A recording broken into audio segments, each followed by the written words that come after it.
मेरा नाम अंशुमन है। मैं बहुत ही गरीब परिवार से ताल्लुक़ रखने वाला लड़का था। तभी तो जेल के अंदर सफाई कर्मचारी का काम किया करता था। जेल के अंदर डर के मारे मेरे हाथ पैर कांप रहे थे और चेहरे पर अचानक पसीना आ गया था। वो लड़की इस टाइम मेरे सामने बैठी हुई थी। उसने मुझे एक ऐसी बात बताई थी जिसे सुनकर मुझे अपने कानों पर विश्वास नहीं हो रहा था और मेरे रोंगटे खड़े हो रहे थे। वो अपने चेहरे पर दोनों हाथ रखकर बुरी तरह से रो रही थी। मुझे ऐसा लग रहा था कि इसके दुख की वजह मैं भी हो सकता हूँ। मैंने कहा कि अब तुम बताओ, मैं तुम्हारी किस तरह से मदद करूं? वो अचानक आंसू साफ करती हुई उठी। मुझे मेरे गिरेबान से पकड़कर उसने अपनी नज़रों के सामने किया और कहने लगी, मर्द हो ना तुम? मैंने कहा कि हाँ हूँ। तो उसने कहा, तो फिर ये सब कुछ कैसे बर्दाश्त कर सकते हो? प्लीज़ मेरी मदद करो। मैंने कहा कि मैं मर्द ज़रूर हूँ, लेकिन सिर्फ मर्द होना ही काफ़ी नहीं होता है। मैं यहाँ से तुम्हें नहीं निकाल सकता, क्योंकि मैं खुद यहाँ एक मामूली सा सफाई कर्मचारी हूँ जो कि चंद पैसों के लिए यहाँ पर नौकरी करता है। यहाँ पर मेरी कोई औकात नहीं है, सिर्फ औकात है तो एक नौकरी करने वाले की। वो कहने लगी, तुम्हें मेरी मदद करनी होगी। पर मैंने उससे माफ़ी मांग ली।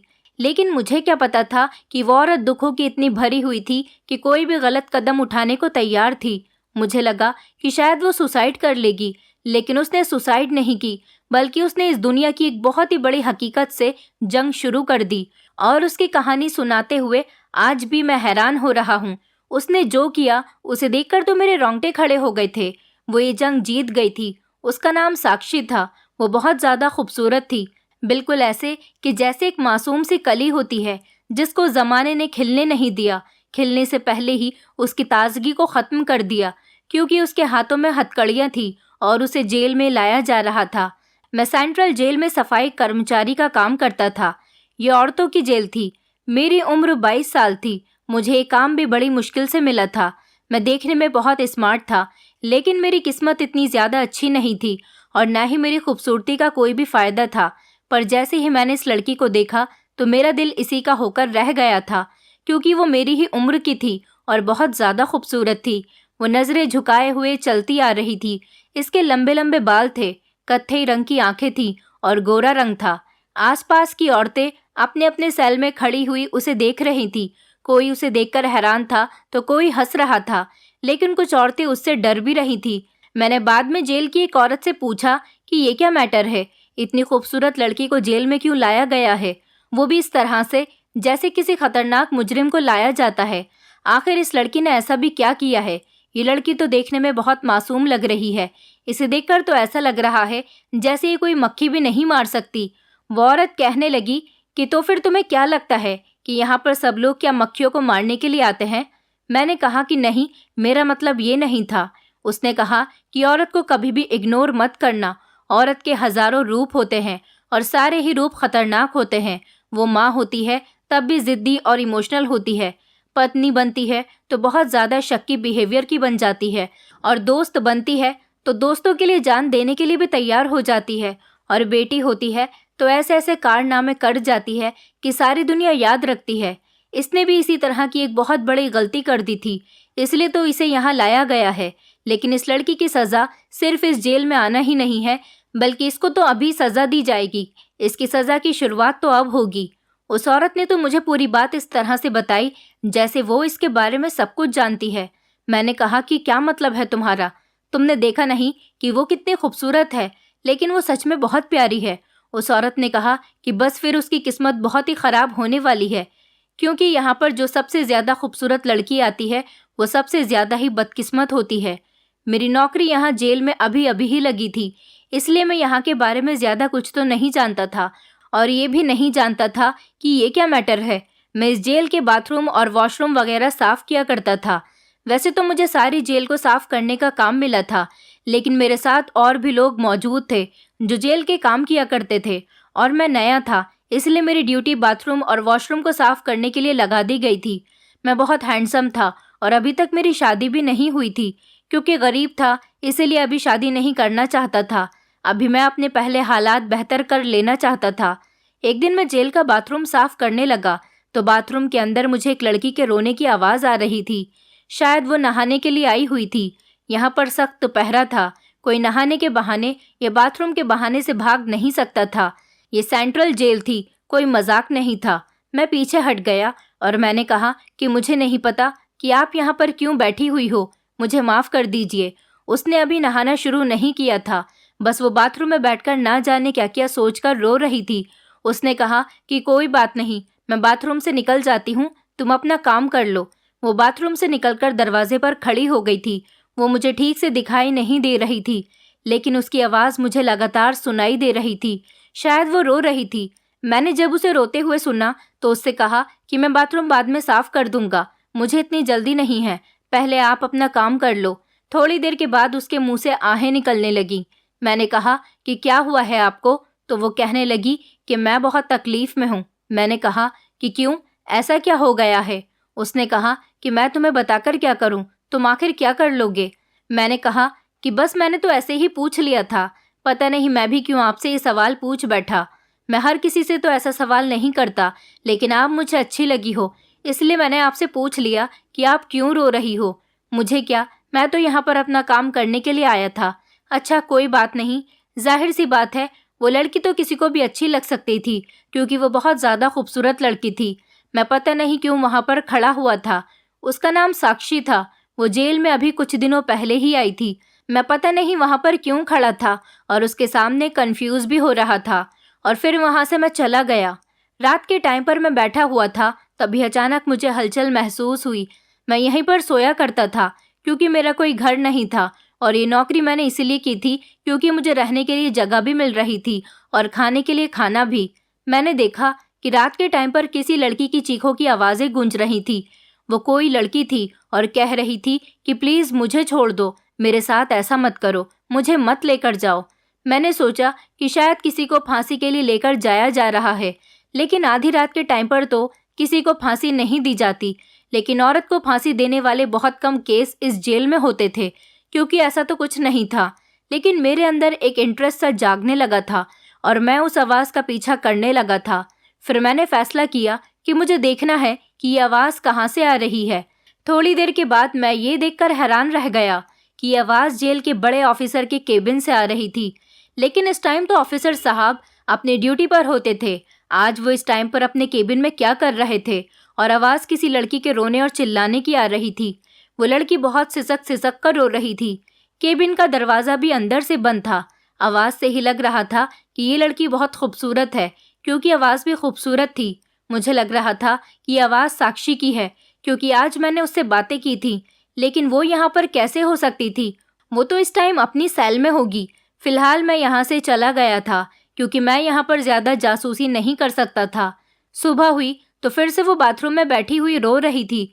वो सुबह सुबह ही आकर बाथरूम में बैठ जाती थी और बुरी तरह से रोने लग जाती थी। मैं सुबह बाथरूम साफ करने के लिए इसलिए चला जाता था क्योंकि इस टाइम पर बाथरूम में कोई नहीं होता था और मैं अपना काम आसानी से कर लिया करता था। पर वो पहले से ही वहाँ पर बैठी हुई होती थी और ज़ोर ज़ोर से रो रही होती थी। इस बार मैंने उससे कह दिया कि तुम्हें नहाना है तो जल्दी नहाकर बाथरूम से बाहर निकल जाओ, क्योंकि मुझे बाथरूम साफ करना है। मेरी बात सुनकर वो गुस्सा करने लगी थी। उसने कहा कि तुम्हें जल्दी की पड़ी हुई है, इधर मेरी जिंदगी रोज तबाह हो रही है। मैंने उससे कहा कि जो एक बार जेल में आ जाता है उसकी जिंदगी तबाही हो जाती है, और जेल में आने वाला इंसान कुछ न कुछ ऐसा करके ही आता है जिसकी वजह से उसे जेल में कैद किया जाता है। तुम्हारी जिंदगी अभी तबाह नहीं हुई है, तुम भी तो किसी की जिंदगी तबाह करके ही इस जेल में आई हो। उसने कहा कि तुम्हें कैसे पता कि मैंने किसी की जिंदगी तबाह की है जब मैं इस जेल में आई हूँ। मैंने कहा तो फिर क्या, यहाँ तुम ट्रिप पर आई हुई हो या फिर कोई ना कोई कांड करने के बाद ही आता है। वो मुझसे बहुत बदतमीजी से बात कर रही थी, जबकि मैं उससे बहुत प्यार से और तमीज से बात कर रहा था। फिर मैंने भी उसकी बदतमीजी का जवाब बदतमीजी से ही दिया। वो बाथरूम से उठकर चली गई, ठीक तरह से अपने कपड़े भी समेट कर नहीं गई थी। मैं जब बाथरूम साफ करने लगा तो मैंने देखा कि वहाँ बाथरूम में फिटकरी के कुछ टुकड़े पड़े हुए थे।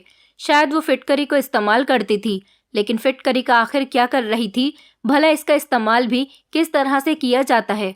मैंने फिटकरी पहले भी कई बार इस बाथरूम में देखी थी और हर बार मैं इसी बाथरूम में फिटकरी देखा करता था। शायद ये साक्षी ही रख देती होगी। मैं उसको साइड पर रख देता था क्योंकि सुना था कि इसका बार बार इस्तेमाल किया जा सकता है।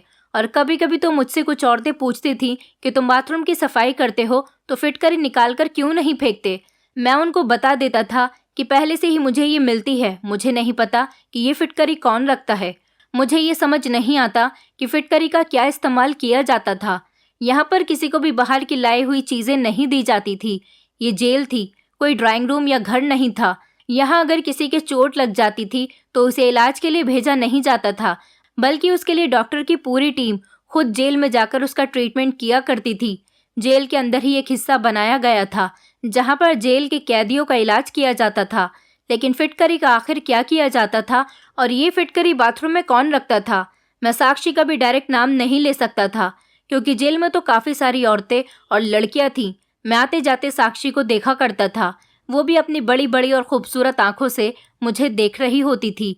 सब लोग न जाने क्यों उससे दूर रहते थे। कोई उसके पास नहीं बैठता था और ना ही कोई उससे ज़्यादा बातचीत करता था। वो अकेली ही बैठकर खाना खाया करती थी। कोई उसे किसी तरह के काम के लिए भी नहीं कहता था। लेकिन रात होती तो मुझे बड़े ऑफिसर के केबिन से चीखने की आवाज़ें आती थीं। अब मैंने उसकी आवाज़ को अच्छी तरह से पहचान लिया था और फिर वो सारा दिन उदास रहती थी और रोती रहती थी। एक दिन मैंने उसी औरत से दोबारा पूछ लिया कि आखिर इसकी पूरी कहानी क्या है। मैं साक्षी की पूरी ज़िंदगी के बारे में जानना चाहता हूँ कि आखिर वो ऐसा बिहेव जेल के अंदर क्यों करती है। ये औरत यहाँ पर काफ़ी सालों से थी और यहाँ जेल के लोगों के बारे में काफ़ी कुछ जानती भी थी। ये मेरी माँ की उम्र की थी और मुझे हमेशा बेटा बेटा कहकर पुकारती थी। वो मुझसे कहती थी कि तुम मेरे बेटे की तरह हो। मेरा जवान बेटा भी तुम्हारी उम्र का था, लेकिन मेरे बेटे को जान से मार दिया गया था और उसी का बदला लेने के बाद मैं यहाँ जेल में आ गई। वो मुझे अपने बेटे का नाम लेकर पुकारती थी और वो कहती थी कि तुमसे बात करने के बाद मुझे अपने बेटे की याद आ जाती है।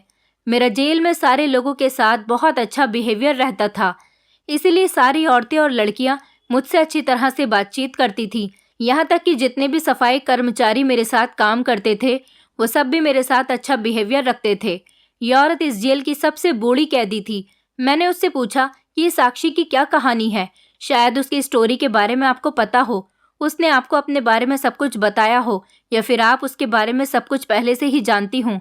उसने कहा कि हाँ, मुझे उसके बारे में सब कुछ पता तो है। मैंने उनसे कहा कि माँ जी, मुझे साक्षी की पूरी स्टोरी सुननी है। वो मेरे पास बैठकर मुझे साक्षी की स्टोरी सुनाने के लिए बैठ गई थी और फिर उन्होंने मुझे एक ऐसी बात बताई जिसे सुनकर मेरे होश उड़ गए।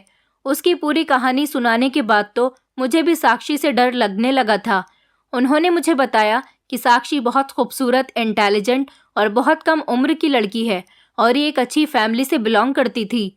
साक्षी एक लड़के से बहुत ज़्यादा प्यार करती थी और साक्षी से कोई और लड़का शादी करना चाहता था।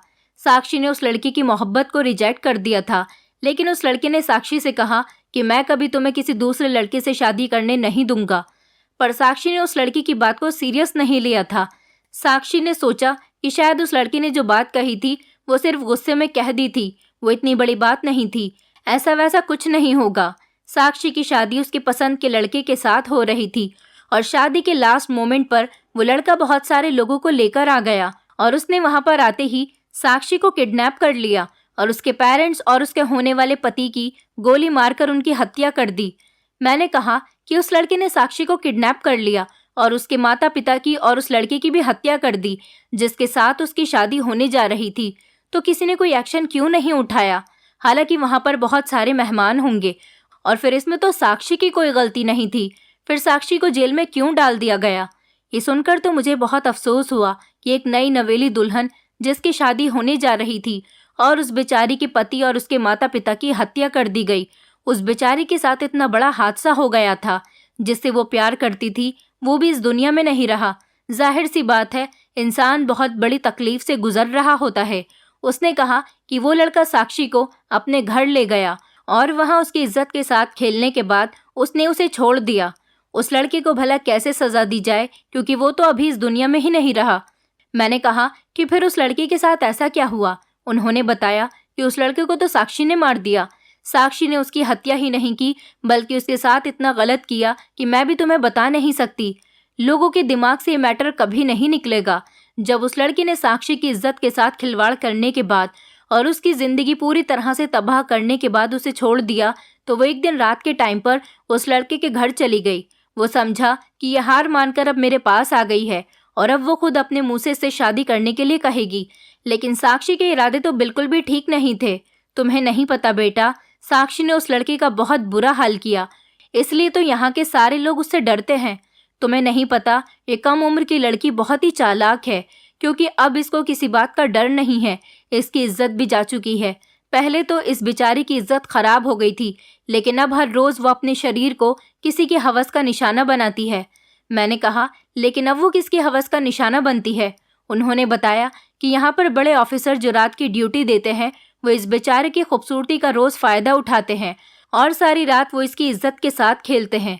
ये तो मुझे भी पता था कि ऑफिसर बहुत ही गलत आदमी है, इसकी नज़र बहुत गंदी है। पता नहीं किसने इसको पुलिस वाले की नौकरी दे दी थी, लेकिन ये नहीं पता था कि बेचारी साक्षी रोज उसकी हवस का शिकार बनती थी। उस बेचारी का तो जेल में भी जीना दुश्वार था। मैंने कहा कि सच में साक्षी के साथ बहुत बुरा हुआ है। उसकी कहानी बहुत दुख भरी है। मेरे लिए उसके दिल में बहुत ज़्यादा एहसास भर गया था। मैं साक्षी को पसंद कर बैठा था। लड़की की कहानी सुनाने के बाद शायद मैं उससे अपनी मोहब्बत का इजहार कभी नहीं करता, लेकिन उसके साथ बुरा हो रहा था और मैं ये भी बर्दाश्त नहीं कर सकता था। उस औरत ने मुझे बताया कि साक्षी ने पहले दिन ही तुम्हें देख लिया था। फिर कुछ ऐसा हुआ कि साक्षी को जेल के अलावा कहीं और भेजा जा रहा था, पर कुछ ऐसा हुआ कि उसे वहां जाने से रोक दिया गया और यहीं पर उसकी जगह बना दी गई। लेकिन जगह तो साक्षी के दिल में तुम्हारे लिए भी बन गई थी। मैंने कहा, माँ जी, उसके दिल में मेरे लिए कोई जगह नहीं बनी है। अगर जगह बन गई होती तो वे सब कुछ ना करती। उसके दिल में सिर्फ बुराई का ही इरादा है। उन्होंने कहा कि तुम ठीक कह रहे हो, उस बेचारे के साथ गलत किया जा रहा है। हम क्या कर सकते हैं भला? हम तो यहाँ के कैदी हैं। हम उस बड़े ऑफिसर के खिलाफ भी तो नहीं जा सकते। मैंने कहा कि मुझे नहीं पता था कि एक इंसान को उसकी गलती की सज़ा देने के लिए उसे जेल में डाल दिया जाए, लेकिन उसके साथ फिर रोज़ रात को कुछ ऐसा किया जाए जिससे वो हर रोज़ तड़पे। उसे सज़ा के ऊपर भी एक और सज़ा दी जाती है।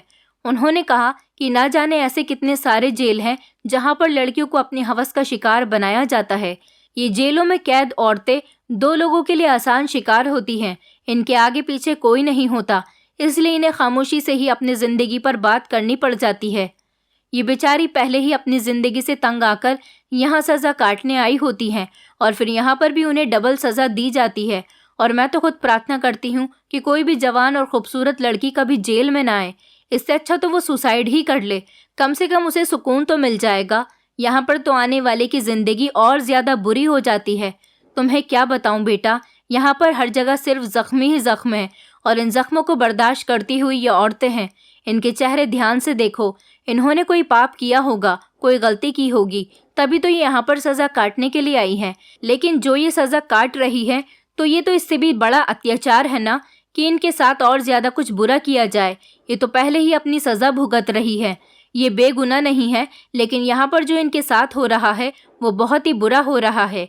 यहाँ के ऑफिसर को तो सिर्फ यही काम है, एक के बाद एक खूबसूरत लड़की को अपनी हवस का निशाना बनाता रहता है। एक दिन कभी बेचारी साक्षी को आराम नहीं मिल पाता। मैं दिल में सोचने लगा, तभी तो मुझे रोज़ रात को साक्षी के रोने की आवाज़ आती है। फिर 2-3 दिन मेरा साक्षी के साथ सामना नहीं हुआ था, लेकिन एक दिन फिर वही हुआ। वो बाथरूम में थी और रो रही थी। मैं फिर से पीछे हटकर खड़ा हो गया। आज उसने मुझसे कहा कि क्या तुम मेरी मदद करोगे, मेरा एक काम कर सकते हो? मैंने कहा, हाँ बताओ क्या काम है। मैं तो उसका कोई भी काम करने के लिए तैयार था। अगर मैं उसकी थोड़ी सी भी मदद कर सकता तो मुझे बहुत खुशी होती। उसने मुझसे कहा कि मुझे फिटकरी ला दो। मैंने कहा कि तुम्हें फिटकरी का क्या करना है? उसने कहा, तुम्हें नहीं पता फिटकरी का क्या होता है? मैंने कहा, नहीं। उसने कहा कि फिटकरी से नहाया जाता है ताकि शरीर की सारी थकावट उतर जाए। अगर गर्म पानी में फिटकरी को मिलाकर नहाया जाए तो शरीर की सारी थकावट दूर होने के साथ साथ शरीर पर लगे हुए जख्म भी ठीक हो जाते हैं। मैंने कहा, ठीक है, मैं तुम्हें फिटकरी लाकर दे दूंगा। उसने कहा, लेकिन मेरे पास तुम्हें देने के लिए पैसे नहीं हैं। लेकिन अगर पैसों के बदले तुम्हें कुछ चाहिए हो तो तुम मुझे बता देना। मैंने उससे कहा कि अगर तुम्हारे पास पैसे नहीं हैं तो फिर तुम मुझे क्या दे सकती हो? उसने कहा, एक औरत के पास मर्द को देने के लिए काफ़ी कुछ होता है। मैं उसकी बात को समझ गया था। मैंने उससे कहा कि मैं इस टाइप का बिल्कुल भी नहीं हूँ। आइंदा मुझसे इस तरह की कोई बात मत करना और ऐसी बात कभी भी अपने दिमाग में मत लाना।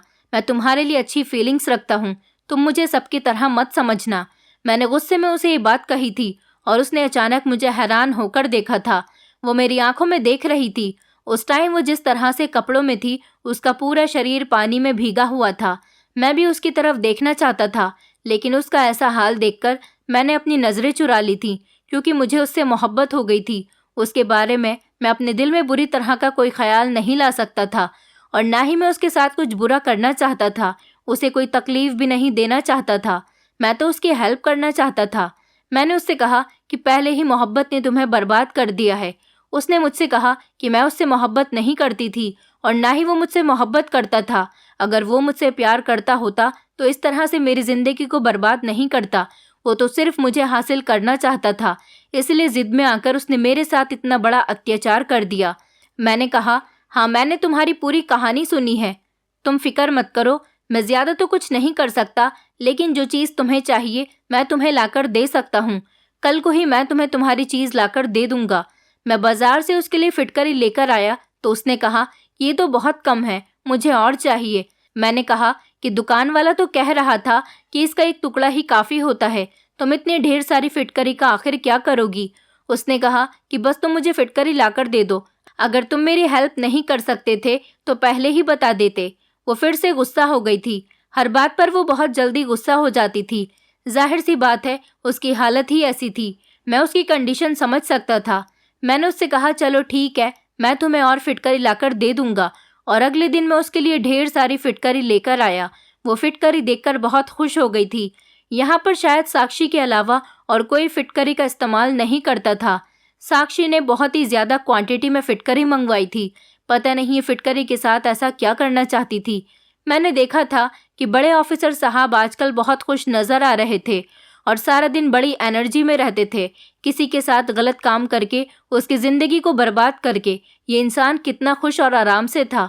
मेरी नज़र में तो ये इंसान मेरे लिए दुश्मन बन गया था।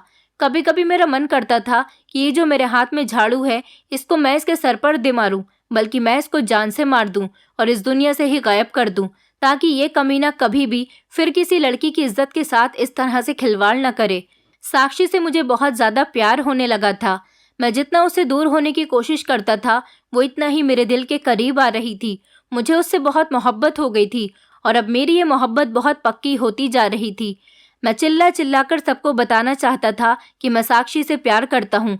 वो जैसी भी है, जो भी है, मैं उसे अपना बनाने के लिए तैयार हूँ। मैं उसे सारी ज़िंदगी अपना बनाना चाहता हूँ, उसे नई ज़िंदगी देना चाहता हूँ। लेकिन ना जाने मेरी एक ऐसी मोहब्बत थी। मेरी ज़िंदगी में एक बहुत बड़ा मोड़ आ गया था। वो एक जेल की कैदी थी और मैं एक मामूली सा आदमी था जो कुछ भी नहीं कर सकता था। हमारी मोहब्बत का कोई अंजाम नहीं होने वाला था। एक दिन मैंने उसे देखा तो वो बहुत रो रही थी। मैंने कहा कि ये सब तुम्हारे साथ उस ऑफिसर ने किया है ना? वो कहने लगी, हाँ, और तुम भी तो मर्द हो, तुम भी तो मेरी कोई मदद नहीं कर सकते। मैंने कहा कि मैं तुम्हारी मदद सच में नहीं कर सकता। मैं मर्द तो हूँ, लेकिन वो पुलिस वाला है और मैं यहाँ पर काम करने वाला एक मामूली सा कर्मचारी हूँ। मैं कैसे उसके मुकाबले में खड़ा हो सकता हूँ? उसने कहा कि किसी के मुकाबले में खड़ा होने के लिए उसके साथ या उसकी पोस्ट पर होना ज़रूरी नहीं है। मैंने कहा कि नहीं तो। उसने मुझे झटक कर छोड़ दिया और कहा कि फिर तुम क्या सोचते रहते हो? एक तरफ तो लोगों से कहते फिरते हो कि तुम मुझसे प्यार करते हो और दूसरी तरफ तुम मेरी हेल्प भी नहीं कर सकते। तुम्हारे अंदर तो बिल्कुल भी हिम्मत नहीं है। मैंने कहा कि अच्छा फिर बताओ तुम क्या चाहती हो? तो उसने कहा कि नहीं, अभी नहीं। जो मैं चाहती हूँ वो तो बहुत मुश्किल है और मैं कुछ ना कुछ ज़रूर करूँगी। मेरी तो कुछ समझ नहीं आ रहा था कि वो क्या सोचती थी और उसके दिमाग में क्या चल रहा था। न जाने वो अपने दिमाग में ऐसे कौन से प्लान बनाती रहती थी। मुझे कुछ समझ नहीं आ रहा था। वो अब सारा सारा दिन खामोश रहने लगी थी।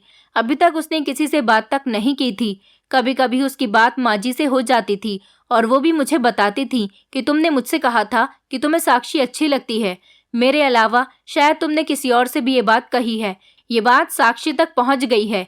मैंने कहा कि फिर उसने क्या सोचा है? माँ जी ने कहा कि उसने कुछ भी नहीं कहा, बस वो खामोश रहने लगी है और इसी तरह से अपनी ज़िंदगी गुजार रही है। सबको पता चल चुका था कि रोज़ रात को साक्षी को ऑफिसर के केबिन में बुलाया जाता है, बल्कि वहाँ की कुछ औरतें तो उसे बहुत खुशकिस्मत कह रही थी और कुछ लोग कहते थे कि उस बेचारी पर बड़ा जुल्म होता है। साक्षी ऑफिसर की हरकतों से तंग रहने लगी थी। सिर्फ साक्षी ही नहीं, इस जेल में जो भी खूबसूरत और कम उम्र की लड़की आती थी उसके साथ यही सब किया जाता था और वो ऑफिसर किसी भी तरह से हर लड़की का फायदा उठा लिया करता था। शायद माँ जी ने ठीक कहा था कि उन औरतों के आगे पीछे कोई नहीं होता था उन बेचारी जवान लड़कियों को बचाने के लिए, और वो खुद भी अपने आप को किस लिए बचाती, उनको तो पहले ही यहाँ पर फेंक दिया गया है। मुझे तो इस ऑफिसर की शक्ल से ही अब नफरत होने लगी थी। एक लंबे से कद का काला सा और मोटा सा आदमी चलता हुआ जब जेल के अंदर चेकिंग करने आता था तो मुझे वो दुश्मन नजर आता था, और मैं सोचता था कि ये कानून का रखवाला नहीं बल्कि ये तो इस धरती पर बोझ है जिसको इस धरती से खत्म कर देना चाहिए।